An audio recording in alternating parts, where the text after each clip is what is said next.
Hello students, मैं हूं विकास और मैं आप सभी का नॉलेज बीम यूट्यूब चैनल के एक नए वीडियो में पुनः स्वागत करता हूं। स्टूडेंट्स, आज की वीडियो में मैं क्लास 12 के इंग्लिश प्रोच का जो तीसरा लेसन है डीप वाटर अर्थात गहरा जल, इस लेसन का चौथा व लास्ट पार्ट लेकर आया हूं। जैसा कि इससे पहले मैंने पार्ट 1, पार्ट 2 और पार्ट 3 पहले ही अपलोड कर दिया है। यदि आपने अभी तक उन्हें वॉच नहीं किया है तो आई बटन पर क्लिक करके आप पहले उन्हें वॉच कर ले, उसके बाद ये चौथा पार्ट देखेंगे तो आपको बेटर तरीके से समझ में आएगा।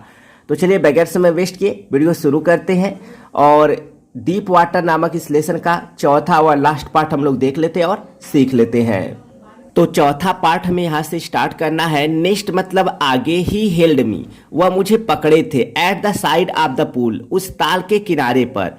एंड और हैड मी, मैं किक मतलब पैर मारना, विद माई लेग्स अपने पैरों से, यानी आगे वह मुझे उस ताल के किनारे पर पकड़े हुए थे या पकड़े थे और मैं अपने पैरों से पैर मारता था अर्थात मैं जल में पैर मारता था। फॉर वीक्स, सप्ताहों के लिए। आई डिड जस्ट दैट, मैंने ठीक वैसा ही किया, यानी सप्ताहों भर तक मैंने ठीक वैसा ही किया। एट फर्स्ट, प्रारंभ में। माई लेग्स, मेरे पैर। रिफ्यूज मतलब इनकार कर दिए। टू वर्क मतलब कार्य करना, यानी प्रारंभ में मेरे पैर कार्य करना इनकार कर दिया था, प्रारंभ में मेरे पैर काम नहीं करते थे। बट लेकिन, दे मतलब वे। ग्रेजुअली मतलब धीरे धीरे। रिलैक्स्ड, ढीला पड़ना या ढीला होना। बट दे ग्रेजुअली रिलैक्स, लेकिन धीरे धीरे वे ढीले होने लगे।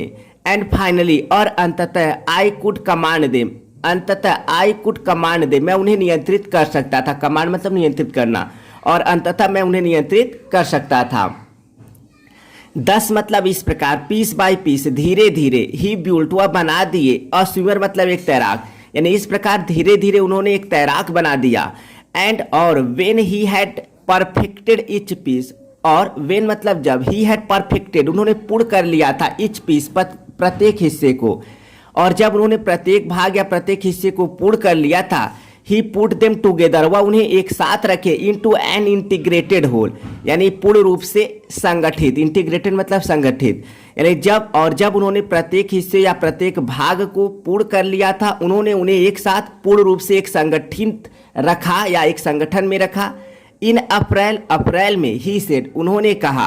नाउ यू कैन स्विम, अब तुम तैर सकते हो। डाइव ऑफ, यानी गोता लगाओ। एंड स्विम, और तैरो। The length of the pool, उस ताल की लंबाई को, अर्थात उस ताल को एक सिरे से दूसरे सिरे तक जाकर क्या करो, गोता लगाओ और तैरो। क्रावल, मंद गति से। स्ट्रोक मतलब होता है हाथ फेरने की क्रिया या फिर मारना। नाउ यू कैन स्विम, अब तुम तैर सकते हो। Dive off and swim the length of the pool. Crawl, stroke, अर्थात गोता लगाओ और उस ताल की लंबाई को मंद गति से हाथ फेरते हुए स्विम, तैरो, यानी मंद गति से हाथ फेरते हुए तैरो अर्थात धीमे धीमे क्या करो, तैरो। आई डिड, मैंने किया। द इंस्ट्रक्टर, अर्थात वह प्रशिक्षक। वाज फिनिश, समाप्त हो गया था, अर्थात प्रशिक्षक का कार्य समाप्त हो गया था। But I was not finish, लेकिन मैंने समाप्त नहीं किया था, अर्थात मेरा कार्य समाप्त नहीं हुआ था। आई स्टिल वंडर, मैं स्टिल मतलब अभी भी। आई स्टिल वंडर, मैं अभी भी आश्चर्य करता था। इफ, की क्या। I would be terror stricken, की क्या मैं टेरर स्ट्राइकन यानी भय से ग्रसित हो जाऊंगा। वेन मतलब जब, तो स्ट्राइकन मतलब होता है त्रस्त, ठीक है। तो आई स्टिल वंडर्ड, मैंने अभी भी आश्चर्य प्रकट किया या मैं अभी भी आश्चर्य प्रकट करता था। इफ, की क्या। I would be terror stricken, क्या मैं आतंक से ग्रसित हो जाऊंगा। वेन, जब। आई वाज अलोन, जब मैं अकेला था। इन द पूल मतलब उस ताल के अंदर, यानी मैं अभी भी आश्चर्य किया कि क्या मैं जब मैं उस ताल के अंदर अकेला था तो भय से ग्रसित हो जाऊंगा। आई ट्राइड इट, मैंने इसका परीक्षण किया या मैंने प्रयास किया। I swam the length up and down, यानी मैंने लंबाई में ऊपर नीचे स्वाम तैरा या मैंने लंबाई में इधर उधर तैरा। टाइनी वेस्टेज, टाइनी मतलब छोटा, वेस्टेज मतलब अवशेष। Of the old terror, tiny wastage यानी छोटे अवशेष। ऑफ द ओल्ड टेरर, उस पुराने आतंक का। वुड रिटर्न, लौट आएगा। वुड रिटर्न, लौट आएगा। तो देखिए, tiny wastage of the old terror would return, यानी उस पुराने आतंक का छोटा सा अवशेष वुड रिटर्न, लौट आएगा, यानी छोटा सा डर क्या होगा, लौट आएगा। बट लेकिन, now I could prone, but लेकिन, नाउ मतलब आई कुड फ्रोन, फ्रोन मतलब होता है तेवर या फिर भाव चढ़ाना। But now I could prone, लेकिन अब मैं भाव चढ़ा सकता था एंड से और कह सकता था टू दैट टेरर उस आतंक से, लेकिन अब मैं तेवर के साथ उस आतंक से कह सकता था ट्राइंग टू स्केयर मी, मुझे डराने का प्रयास कर रहे हो। वेल अच्छा, हियर इज टू यू, यह है तुम्हारे लिए, लुक देखो, हियर इज टू यू, यह है तुम्हारे लिए, लुक देखो, end of I would go for another length, end of I would go और मैं जाऊंगा फॉर अनदर लेंथ एक दूसरी लंबाई के लिए, आप द पुल मतलब उस ताल की, और मैं उस ताल की एक दूसरी लंबाई के लिए जाऊंगा, अर्थात मैं उस ताल को एक बार पुनः पार करूंगा। इसके बाद और आगे बढ़ते हैं। दिस वेंट ऑन, यह जारी था अंटिल जुलाई, जुलाई आ जाने तक, यानी यह तब तक जारी था जब तक कि जुलाई का महीना ना आ गया। बट लेकिन आई वॉज स्टिल, मैं अभी भी नॉट सेटिस्फाइड, संतुष्ट न था। आई वॉज नॉट श्योर, मैं आश्वस्त न था, दैट कि all the terror had left, कि पूरा आतंक छूट चुका था या समाप्त हो चुका था। मैं आश्वस्त नहीं था कि पूरा आतंक छूट चुका था अर्थात समाप्त हो चुका था। सो इसलिए I went to Lake Wentworth in New Hampshire, इसलिए मैं न्यू हेम्पशायर में लेक वेंट वार्थ को गया। Dived off dock at Triggs Island, यानी ट्रिग आइलैंड के एक बंदरगाह से गोता लगाया, डाक मतलब बंदरगाह, एंड और स्वाम 2 माइल्स अक्रॉस द लेक, और उस झील को पार करते हुए टू स्टाम्पेक्ट आइलैंड, स्टाम्पेक्ट आइलैंड तक 2 मील स्वाम तैरा। I swam the crawl breast stroke side stroke and back stroke, यानी मैं crawl breast stroke side stroke और बैक स्ट्रोक को तैरा। ओनली मतलब केवल, वंस मतलब एक बार, डिड द टेरर वह आतंक, रिटर्न मतलब लौटा, केवल एक ही बार वह आतंक लौटा या भय लौटा। वेन मतलब जब, I was in the middle of the lake, जब मैं उस झील के मिडल में था, मध्य में था। I put my face under, मैंने अपने चेहरे को नीचे रखा, एंड सा नथिंग और कुछ भी नहीं देखा, बट केवल या अतिरिक्त, बट बॉटमलेस वाटर, यानी मैंने अपने सिर को नीचे रखा और बगैर तली वाले जल के अतिरिक्त कुछ देखा नहीं। द ओल्ड सेंसेशन, वह पुरानी सेंसेशन भावना, रिटर्न लौट आया था, वह पुराना भावना लौट आया था। इन मिनिएचर, यानी मिनिएचर मतलब लघु या छोटा, यानी वह पुरानी भावना छोटे रूप में लौट आया था। आई लव्ड, मैं हंसा, एंड सेड और कहा, वेल मिस्टर टेरर, अच्छा मिस्टर टेरर अर्थात आतंक, what do you think you can do to me, आपका क्या ख्याल है, you can do to me, आप मेरे साथ क्या कर सकते हैं, यानी आपके ख्याल से आप मेरे साथ क्या कर सकते हैं। इट फ्लेड, यह भाग गया, एंड आई स्वाम ऑन, और मैं तैरता रहा। फ्लीड का आपका जो यह फ्ली का यह फॉर्म है फ्लेड, भाग गया, फ्ली मतलब भागना। तो देखिए इट फ्लेड एंड आई स्वाम ऑन, यानी यह भाग गया और मैं तैरता रहा। इसके बाद आगे बढ़ते हैं। 8 फिर भी, आई हैड मेरे पास था, रेजिडुअल मतलब शेष, डाउट मतलब संदेह, फिर भी मेरे पास शेष संदेह थे, अर्थात फिर भी मुझ में संदेह शेष थे। एट माई फर्स्ट अपॉर्चुनिटी, अपने पहले अवसर पर। आई हैरिड वेस्ट, मैं जल्दी किया, वेस्ट मतलब पश्चिम, यानी मैं जल्दी से पश्चिम की ओर गया। Went up the Titan to Conard Meadows, अर्थात टाइटन के ऊपर से कोनार्ड मीडो तक गया, अब मतलब ऊपर, यानी टाइटन के ऊपर से कोनार्ड मीडो तक गया। अब the Conard Creek trail to Meade Glacier, यानी कोनार्ड क्रीक ट्रेल से मिडे ग्लेशियर तक गया।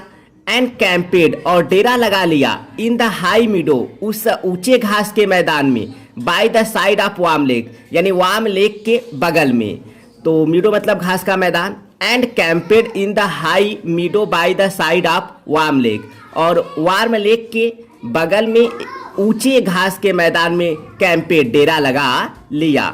द नेक्स्ट मॉर्निंग, अगली सुबह। आई स्टीप्ड, स्टीप मतलब होता है कपड़े निकालना। आई स्टीप्ड, मैंने कपड़े निकाले।